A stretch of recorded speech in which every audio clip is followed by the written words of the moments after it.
حیات الصحابہ ٹاپک شہادت کی تمنا اور اس کے لیے دعا کرنا۔ حضرت ابو ہریرہ رضی اللہ عنہ فرماتے ہیں کہ میں نے رسول اللہ صلی اللہ علیہ وسلم کو فرماتے ہوئے سنا کہ اس ذات کی قسم جس کے قبضے میں میری جان ہے، اگر کچھ مومن ایسے نہ ہوتے جن کو میرے سے پیچھے رہ جانا بالکل پسند نہیں، اور میرے پاس اتنی سواریاں بھی نہیں جن پر میں ان کو سوار کرا کر ہر سفر میں ساتھ لے جاؤں، تو میں اللہ کے راستے میں لڑائی کے لیے جانے والی کسی جماعت کے پیچھے نہ رہتا۔ اور اس ذات کی قسم جس کے قبضے میں میری جان ہے، میری یہ دلی آرزو ہے کہ مجھے اللہ کے راستے میں شہید کیا جائے، پھر مجھے زندہ کیا جائے، پھر شہید کیا جائے، پھر مجھے زندہ کیا جائے، پھر شہید کیا جائے، پھر مجھے زندہ کیا جائے، پھر مجھے شہید کیا جائے۔ حضرت ابو ہریرہ رضی اللہ عنہ فرماتے ہیں کہ اللہ کے رسول صلی اللہ علیہ وسلم نے فرمایا، جو آدمی اللہ کے راستے میں نکلے اللہ اس کی ضمانت لیتے ہیں۔ پھر فرماتے ہیں کہ اس کا یہ نکلنا صرف میرے راستے میں جہاد کرنے اور مجھ پر ایمان رکھنے اور میرے رسولوں کی تصدیق کی وجہ سے ہے، تو یہ میرے ذمہ ہے کہ یا تو میں اسے جنت میں داخل کروں گا، یا اسے اجر و ثواب یا مال غنیمت دے کر اس گھر کو واپس کروں گا جس میں سے اب نکل کر آیا ہے۔ اس ذات بھی جو زخم بھی مسلمان کو اللہ کے راستے میں لگتا ہے، قیامت کے دن وہ گھاؤ اس حالت میں ہوگا جو حالت گھائل ہونے کے وقت تھی، اس کا رنگ تو خون والا ہوگا، اس کی خوشبو مشک والی ہوگی۔ اس ذات کی قسم جس کے قبضے میں محمد صلی اللہ علیہ وسلم کی جان ہے، سواری نہ ہونے کی وجہ سے پیچھے رہ جانے والے مسلمانوں پر میرا انہیں مدینہ چھوڑ کر لڑائی میں جانا بوجھ نہ ہوتا تو میں اللہ کے راستے میں جانے والی کسی جماعت سے پیچھے نہ رہتا۔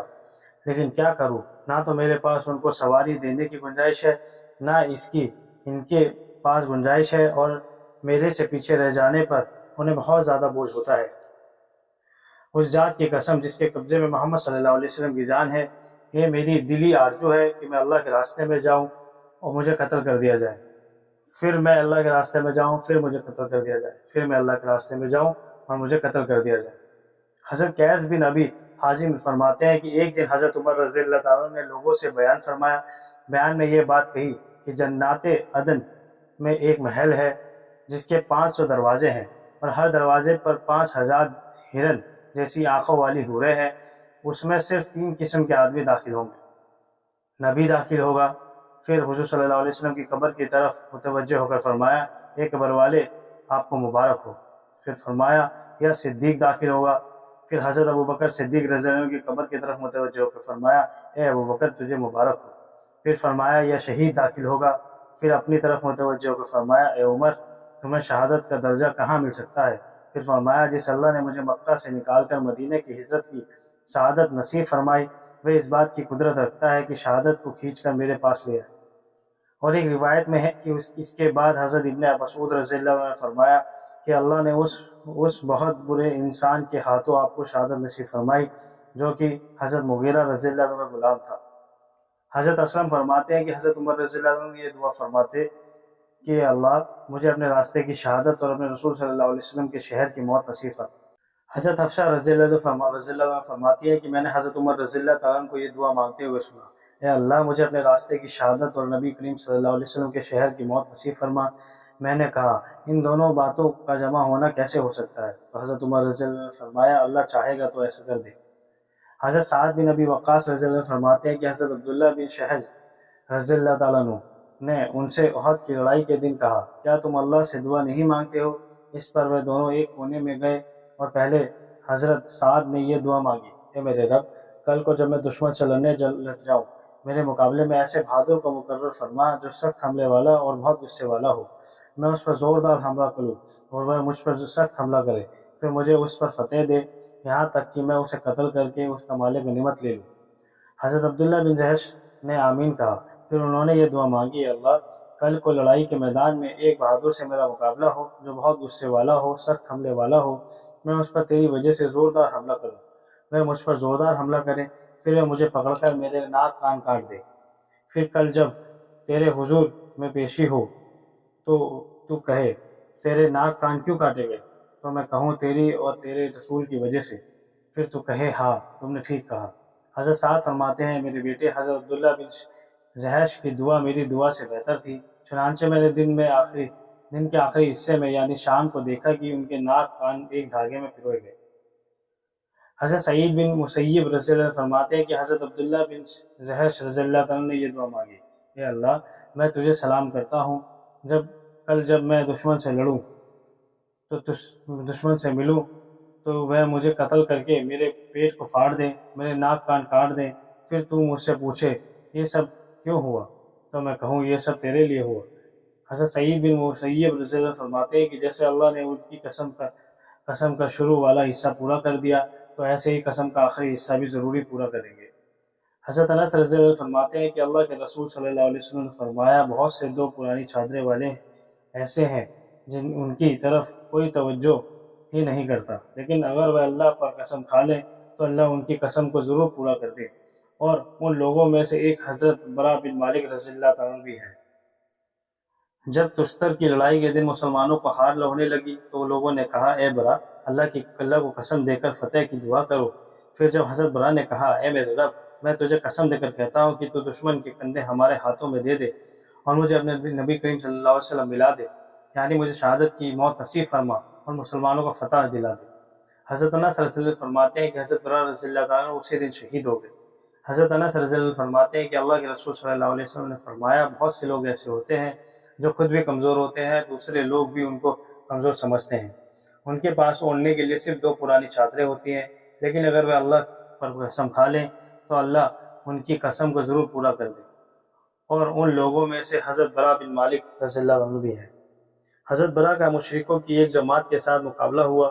اس دن مشرکوں نے مسلمانوں کو سخت جانی نقصان پہنچایا تو مسلمانوں نے کہا، اے برا اللہ کے رسول صلی اللہ علیہ وسلم نے فرمایا ہے کہ اگر آپ اللہ پر قسم کھائیں تو اللہ آپ کی قسم کو ضرور پورا کر دیں گے، اس لیے آج مسلمانوں کو ہار سے بچانے اور فتح دلوانے کے لیے آپ اپنے رب سے قسم کھائیں۔ تو حضرت برا نے کہا، اے میرے رب میں تجھے قسم دیتا ہوں کہ دشمن کے کندھے ہمارے ہاتھوں میں دے دے۔ اس دن مسلمانوں کو فتح ہوئی۔ اس کے بعد پھر سوس شہر کے پل پر مسلمانوں کا مشرکوں سے مقابلہ ہوا۔ مشرکوں نے اس دن بھی مسلمانوں کو سخت جانی نقصان پہنچایا۔ اس پر مسلمانوں نے حضرت برا سے کہا، اے برا آپ اپنے رب سے قسم کھائیں۔ انہوں نے کہا، اے میرے رب میں تجھے اس بات کی قسم دیتا ہوں کہ دشمن کے کندھے ہمارے ہاتھوں میں دے دے اور مجھے اپنے نبی کریم صلی اللہ علیہ وسلم سے ملا دے۔ مسلمانوں کو مشرکوں پر فتح ہوئی۔ حضرت برا خود شہید ہو گئے۔ حضرت حمید بن عبد الرحمن حمیری کہتے ہیں کہ حضور صلی اللہ علیہ وسلم کے صحابہ میں سے ایک صحابی کا نام حما تھا۔ وہ حضرت عمر رضی اللہ عنہ کے زمانے میں اصفہان کے جہاد میں شریک ہوئے تو انہوں نے دعا مانگی، اے اللہ حما یہ دعویٰ کرتا ہے کہ وہ تیری ملاقات کو یعنی مرنے کو بہت زیادہ پسند کرتا ہے۔ اے اللہ اگر وہ اپنے اس دعوے کا سچا ہے تو اس کی سچائی کی وجہ سے اسے اس کی ہمت اور طاقت عطا فرما کہ وہ خوشی خوشی تیرے راستے میں شہادت کو گلے لگا لے۔ اگر وہ اپنے اس دعوے میں جھوٹا ہے تو چاہے وہ اسے پسند نہ کرے لیکن تو اسے اپنے راستے کی موت دے۔ آگے حدیث یہ بھی ہے کہ اس میں یہ بھی ہے کہ اس دن شہید ہو گئے۔ حضرت ابو موسیٰ رضی اللہ عنہ نے فرمایا کہ بے شک یہ شہید ہے۔ امام احمد کی اسی روایت میں یہ مضمون بھی ہے کہ حضرت حما کی دعا میں یہ بھی تھا کہ اگر میں حما تیری ملاقات یعنی تیرے راستے کی موت کو ناگوار سمجھتا تو چاہے یہ ناگوار سمجھے تو اسے اپنے راستے کی موت دے دے۔ اے اللہ حما اپنے سفر سے اپنے گھر واپس نہ جا سکے، انہیں اسی سفر میں اللہ کے راستے میں موت دے دے۔ حضرت عفان روایت کرنے والے بھی کبھی یہ بیان کرتے تھے کہ ان کو پیٹ کی بیماری ہو گئی جس سے وہ اصفہان میں فوت ہو گئے تھے۔ ان کے انتقال کے بعد حضرت ابو موسیٰ نے کھڑے ہو کر فرمایا، اے لوگوں جو کچھ ہم نے تمہارے نبی کریم صلی اللہ علیہ وسلم سے سنا ہے اور جہاں تک ہمارا علم ہے اس کے مطابق حضرت حما شہید ہو گئے۔ حضرت ماکل بن یسار کہتے ہیں کہ حضرت عمر بن خطاب رضی اللہ عنہ نے ہرمزان ایرانی فوج کا سپہ سالار جو مسلمانوں سے ہار کر حضرت عمر کے ہاتھ پر مسلمان ہو گیا تھا سے مشورہ فرمایا کہ میں جہاد کہاں سے شروع کروں، فارس سے یا آذربائیجان سے یا اصفہان سے؟ تو ہرمون نے کہا کہ فارس اور آذربائیجان تو دو پر ہے اور اصفہان سر پر، اگر تم ایک پر کاٹ دو گے تو دوسرا کام دیتا رہے گا، اگر تم سر کاٹ دو گے تو دونوں پر بیکار ہو جائیں گے، اس لیے آپ سر سے یعنی اصفہان سے شروع کریں۔ حضرت عمر رضی اللہ عنہ مسجد میں تشریف لے گئے، وہاں حضرت نعمان بن مقرن رضی اللہ عنہ نماز پڑھ رہے تھے۔ حضرت عمر رضی اللہ عنہ ان کے پاس جا کر بیٹھ گئے۔ جب انہوں نے اپنی نماز پوری کر لی تو ان سے عمر رضی اللہ عنہ نے فرمایا، میں تم کو اپنا گورنر بنانا چاہتا ہوں۔ تو حضرت نعمان رضی اللہ عنہ نے فرمایا کہ مال جمع کرنے والا گورنر تو میں بننا نہیں چاہتا، البتہ جان دینے والا عامل گورنر بننے کو تیار ہوں۔ حضرت عمر رضی اللہ عنہ نے فرمایا جان دینے والا عامل بننا چاہتا ہوں۔ تو حضرت عمر رضی اللہ عنہ نے ان کو اصفہان فوج کا امیر بنا کر بھیجا۔ آگے اور حدیث ذکر کی ہے۔ پھر یہ مضمون ہے کہ حضرت مغیرہ نے حضرت نعمان سے کہا اللہ آپ پر رحم فرمائے، لوگوں پر دشمن کی طرف سے تیزی سے تیر آ رہے ہیں، اس لیے آپ دشمن پر جوابی حملہ کر دیں۔ حضرت نعمان نے کہا اللہ کی قسم آپ تو بہت سے فضائل و مناقب والے ہیں، میں کئی لڑائیوں میں حضور صلی اللہ علیہ وسلم کے ساتھ شریک ہوا ہوں، تو آپ کی مبارک عادت یہ تھی کہ جب دن کے شروع میں لڑائی شروع نہ فرماتے تو پھر لڑائی کو اور ٹال دیتے، یہاں تک کہ سورج ڈھل جاتا، ہوائیں چل پڑتی، مدد اترنے لگتی۔ پھر حضرت نعمان نے فرمایا میں اپنے جھنڈے کو 3 بار ہلاؤں گا، جب پہلی بار ہلاؤں تو ہر آدمی ضرورت وغیرہ سے فارغ ہو کر وضو کر لے، جب دوسری بار ہلاؤں تو ہر آدمی اپنے ہتھیار اور تسمے وغیرہ کو دیکھ کر ٹھیک کر لے، پھر جب تیسری بار ہلاؤں تو تم سب حملہ کر دینا، کوئی بھی کسی کی طرف متوجہ نہ ہو، یہاں تک کہ اگر نعمان بھی قتل ہو جائے تو کوئی اس کی طرف متوجہ نہ ہو۔ اب میں اللہ سے دعا کروں گا، تم میں سے ہر آدمی اس پر ضرور آمین کہے، اس کی میری طرف سے پوری تاکید ہے۔ پھر یہ دعا مانگی کہ اللہ آج نعمان کو شہادت کی موت نصیب فرما، مسلمانوں کی مدد فرما، انہیں فتح دے دے۔ پھر اپنا جھنڈا پہلی بار ہلایا، تھوڑی دیر کے بعد دوسری بار ہلایا، اس کے تھوڑی دیر بعد تیسری بار ہلایا، پھر اپنی زرہ پہنی، پھر انہوں نے حملہ کر دیا، سب سے پہلے زخمی ہو کر زمین پر گرے۔ حضرت معقل فرماتے ہیں کہ میں ان کے پاس گیا لیکن مجھے ان کی تاکید یاد آ گئی، اس لیے میں ان کی طرف متوجہ نہیں ہوا، البتہ ان کے پاس ایک نشانی رکھ کر چلا گیا۔ جب ہم دشمن کے کسی آدمی کو قتل کرتے تو اس کے ساتھی ہم سے لڑنا چھوڑ کر اسے اٹھا لے جانے لگ جاتے۔ دشمن کا سردار ذوالحاجبین اپنے خچر سے بری طرح گرا، اس کا پیٹ پھٹ گیا، اللہ نے ان کو ہرا دیا۔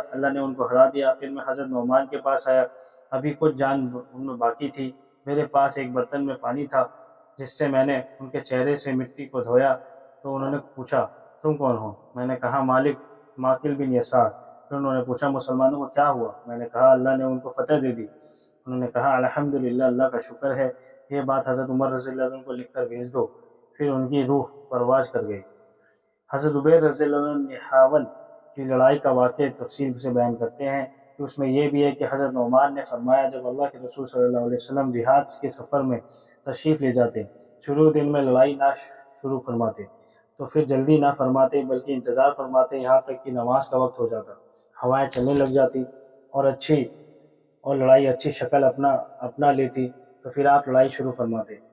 میں حضور صلی اللہ علیہ وسلم کی اس عادت کی وجہ سے لڑائی شروع نہیں کر رہا ہوں۔ پھر یہ دعا مانگی اے اللہ میں تجھ سے اس بات کا سوال کرتا ہوں کہ میری آنکھوں کو آج ایسی فتح سے ٹھنڈا فرما جس میں اسلام کی عزت ہو، کافروں کی ذلت ہو۔ پھر اس کے بعد مجھے شہادت دے کر اپنے پاس بلا لے۔ لوگوں سے مخاطب ہو کر کہا تم سب آمین کہو، اللہ تم سب پر رحم فرمائے۔ ہم سب نے آمین کہی اور ہم سب رو پڑے۔